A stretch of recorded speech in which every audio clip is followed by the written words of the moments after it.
Après une relation homosexuelle, le réalisateur de Call Me By Your Name revient pour cette fois un triangle amoureux. Triangle amoureux qui sera mené par Zendaya qu'on appelle Tashi, pour mener à la baguette Art et Patrick.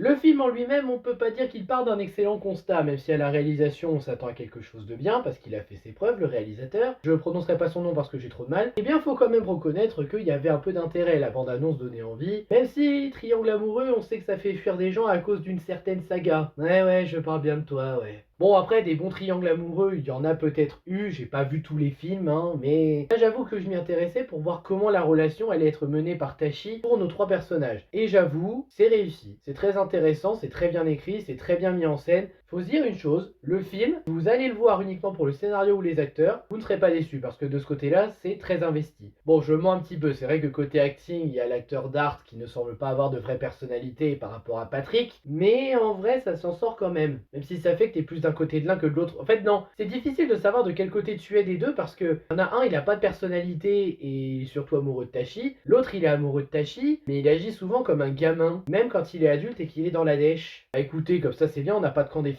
Le film ne donne pas de camp défini, même pas le camp de Tashi, parce que Tashi est vraiment une manipulatrice avec les deux. Elle s'amuse, c'est leur jouet, elle se fait plaisir. Je sais pas vraiment comment elle les voit d'ailleurs, comme des membres de son fan club, comme le fait qu'elle ait juste envie de s'amuser avec eux pour le plaisir. En tout cas, il n'y a pas d'amour entre eux. Non, son seul véritable amour, et c'est pour ça que ça justifie certaines choses aussi de sa part, c'est le tennis. Dans ces circonstances, ça justifie pourquoi elle en veut à Patrick, pourquoi elle veut aider Art à progresser et accepter d'être son coach, et aussi pourquoi elle recède un peu à Patrick à certains moments. Et donc le triangle amoureux tourne de manière intéressante. Par contre, ce qui est le plus réussi, c'est la construction du film. Bien sûr, faut pas s'endormir, faut suivre du début à la fin, mais le film commence avec le fameux grand match entre nos deux prétendants, avec Tashi qui regarde au milieu, et donc ça fait que petit à petit le match avance, mais on ne voit pas toutes les actions du match. Et à côté, t'as les scènes de flashback qui nous expliquent qu'est-ce qui s'est passé, comment on en est arrivé là, qui a l'avantage, qui ne l'a pas. C'est vraiment super bien construit. Et ne parlons pas de la mise en scène qui a des choix vraiment très judicieux,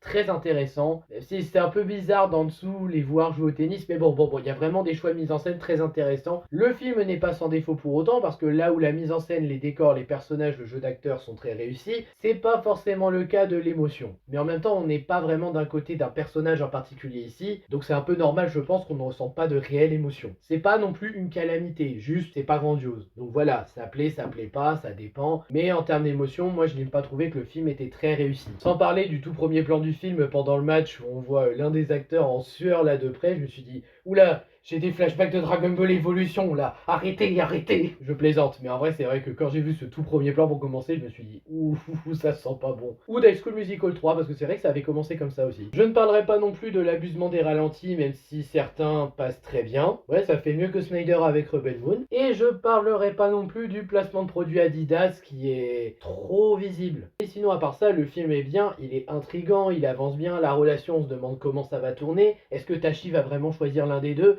On sait que non, mais on se pose quand même la question. Donc Challengers, il y a des défauts, mais c'est une très bonne réussite et ça témoigne aussi du jeu d'acteur de Zendaya qui est convaincant. Oui, parce que ça, j'ai jamais compris. Il y en a qui pensent qu'elle joue comme un pied depuis Spider-Man, mais non, il y a des films où elle joue très bien, hein. C'est juste que dans Spider-Man, la direction d'acting était mauvaise. Mais bon, après, chacun ses goûts, je respecte. Pour moi, Challengers, ça vaut le coup. Peut-être pas un coup de cœur de l'année, mais ça vaut le coup, vraiment. Voilà, c'était un avis rapide sur Challengers. J'espère que ça vous aura intéressé. N'hésitez pas à liker, à partager, à vous abonner, à me donner votre avis sur le film si vous l'avez vu. J'ai fait exprès de ne pas entrer dans les détails parce que je me concentre sur ma prochaine critique qui devrait arriver ce week-end si tout va bien. Et je vous dis à bientôt pour de prochaines vidéos. Ciao!